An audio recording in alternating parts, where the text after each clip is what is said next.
Brothers and sisters, today we begin a 4-week journey into the letter of St. Paul to the Romans. In other words, for 4 weeks, our first reading for the weekday masses will be coming from that letter.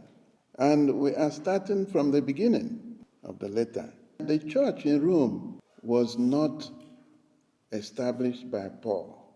In fact, he had never been there, been to Rome, been among the Christians there. But he was planning to go. So what he does at the beginning of this letter is to introduce himself to the church in Rome. And what does he say about himself? Or a servant of our Lord Jesus Christ. He also said that he was called to be an apostle. A slave, of course, is someone who doesn't have rights. And an apostle is an ambassador, someone sent to represent someone else, like a king or a president of a country.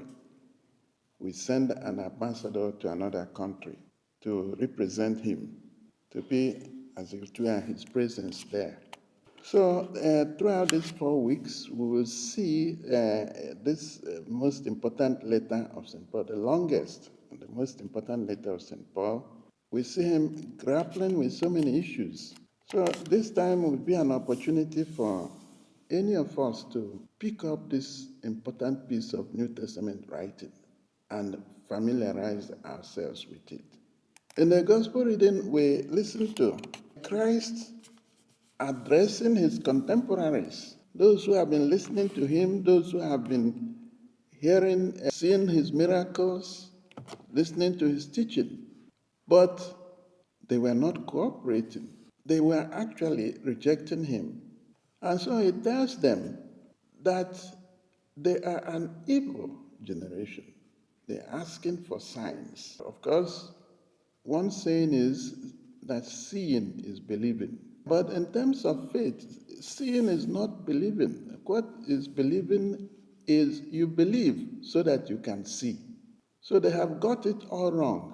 They ask for sign, and we are not too different from them, because we also look for signs, ask God to show us a sign in order for us to believe. And so what he's saying to them is comparing them unfavorably, for that matter, with the pagan people of Nineveh and with the queen of Sheba, another pagan. The people of Nineveh listened to Jonah. They listened to his preaching, and they were converted. The people of Nineveh, or rather you can say that Jonathan, who was a reluctant prophet, God sent him and he didn't want to go. He went in opposite direction. He didn't want to go to Nineveh, but he couldn't escape God. He couldn't escape God. And when he couldn't get to his destination, wasn't able to run away, he was brought back. And then he reluctantly preached. And I can say that Jonah is the most successful prophet that there has ever been. I say he's the most successful because even though he didn't want to go, he preached only one day. In fact, only one sentence. 40 days from now, and Nineveh will be destroyed. And the whole city, we are told, is an enormously large city that takes 3 days to cross. They were all converted. Interestingly, even those who were not there where he was preaching, who heard about his preaching, were all converted.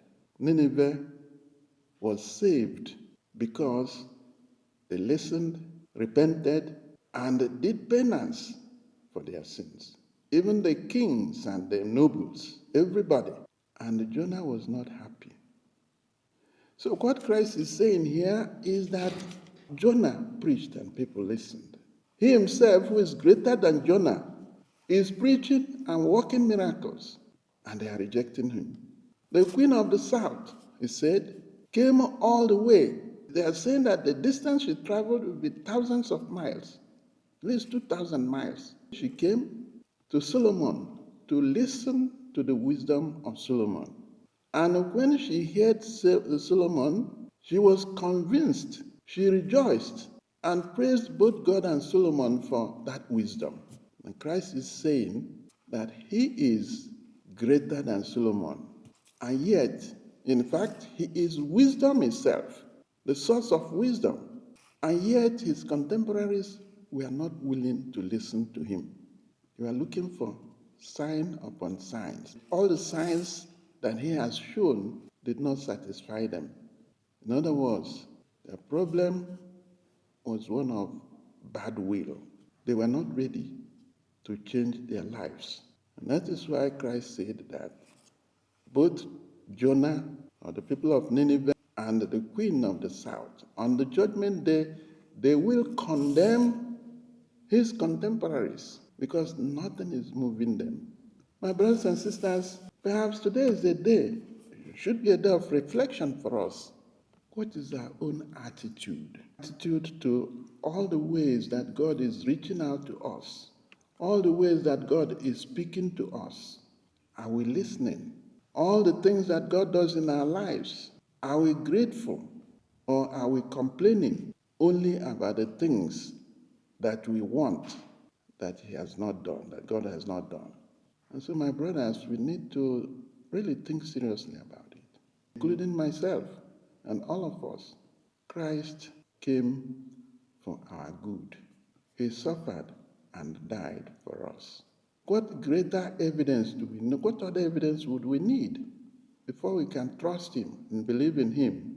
And believing in Him is not just a question of saying that we believe. It's not just a question of oral proclamation. Believing in Him is about receiving His teaching, accepting it, allowing it to transform our lives as the preaching of Jonah transformed the lives of the Ninevites. It is about cultivating a relationship with Christ. Saying that we believe is very easy. I believe, very easy. But it's not the crux of the matter. The crux of the matter is what fruit does our faith yield? Is it transforming our lives? Are we becoming better persons? Or are we just the way we have always been? After all these years of Christianity, why is it that among us there is still all sorts of divisions, quarrels, fights? For what? Christ came to unite the whole human race, and we should allow the faith we profess in Him to transform us and change our lives, make us better persons, make us come more and more like the Christ we believe in.